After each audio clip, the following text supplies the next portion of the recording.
Hi, this is Kelly from Connection Keeping, and happy National Scrapbooking Day.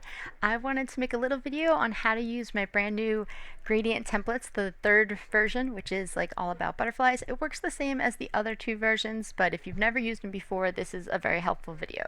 The files are big, so this white piece of paper, you just delete it right away because it is really only there to cut down the actual size of the file.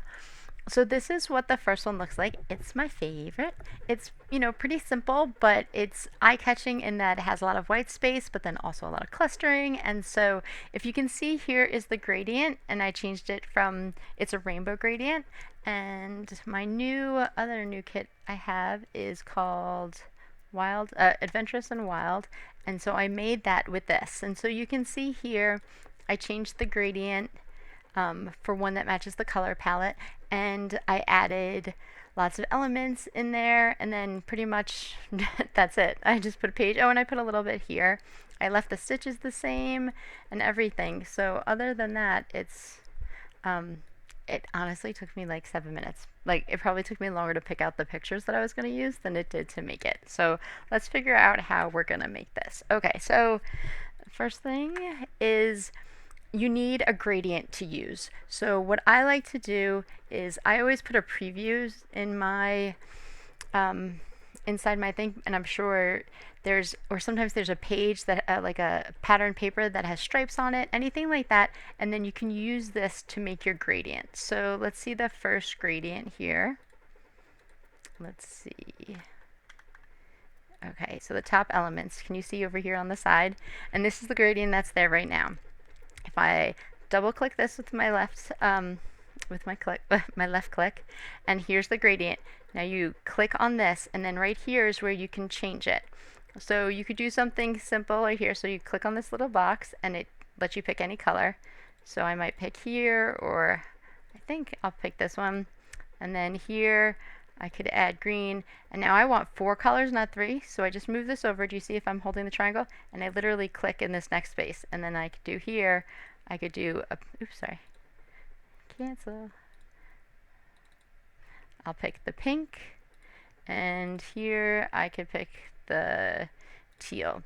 Now, that's not actually what I want to go for, because I think it would make more sense for the teal to be next to the blue and stuff, so you just click again, teal, green, and pink, and now you have this beautiful gradient. And the great thing is that you can, and I press OK, and I press OK, and I'm going to get rid of this now because I don't need it. So you're like, Kelly, where did that even show up? So these are for the top elements. They're the ones above the frames. So here, oh, I want to show you a super trick that I've been using. So go to your gradient again, and here, click this. Over here you see it says new. If you click this, it will give you a new gradient right here, and it makes it easier to change all the other gradients. So let me show you how that works. Okay, so you can close this, top elements. Frames and photos don't have a gradient, so you don't need to worry about that. Above, paint, below, so here's another one. If I just click, and now if I go here and go all the way bottom, I have the other gradient there. And let's see, stitches. So there is a gradient actually, oh no, not for here. There is a gradient right for the paint, sorry. You click on the paint here, and gradient, and not only just the paint, but it's also the butterflies over here. And then you want to go all the way to the bottom, and you can put the gradient there. Now, you don't have to use the gradient in any of these things. At any point, you can change this to just a solid color. So say I wanted to make that the pink, and so it could just be the solid color. The same for all of the gradients that you have used. So here, instead of this, we could do just a solid color and pick the blue. Does that make sense? You don't have to use the gradient. It's here for you to have as many choices as possible. And I think the reason I make these is it gives you a chance to play around with different kinds of blending modes, different ideas, and just kind of go crazy. So here I am truly a sucker for wood paper. I'm not gonna lie. So in the regular kit, there's this really beautiful, thick, dark brown one. And I'm gonna make that as the back one.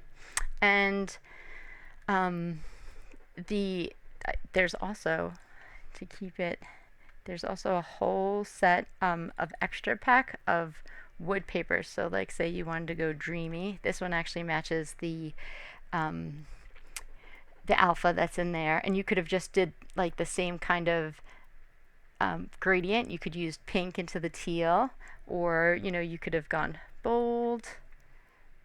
There's all different ways to do it, but I really do like a good brown. And what I did in the example that I made is I made this a little bit bigger so there was a little more space. And then for this, I'm pretty sure I just used a white solid paper. Yeah, I think I just went like that.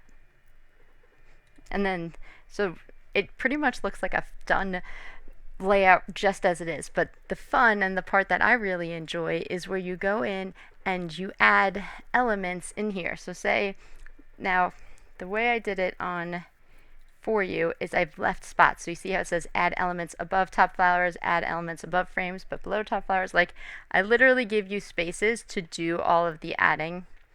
And so I think I must have deleted. There should be one right here. And so you could do it above the paint, but below the stuff. So we'll do the top, top. And so say maybe we want to add a bow over here. And this is all I'm doing. So like for these, I really liked the, so I can add flowers. So say we need a little yellow flower here. Oh, I can put it right in the middle. You add a shadow. You can add one of these like this over here. And I go in, and now say I want to go to the lower part. I'm going to go underneath. So add elements below frames but above the flowers here. So these ones we could put stuff here. So say I wanted to put a white flower over here or over here to like break up some of the blue. Again, you just kind of go in and add whatever you want. Oh, definitely foliage.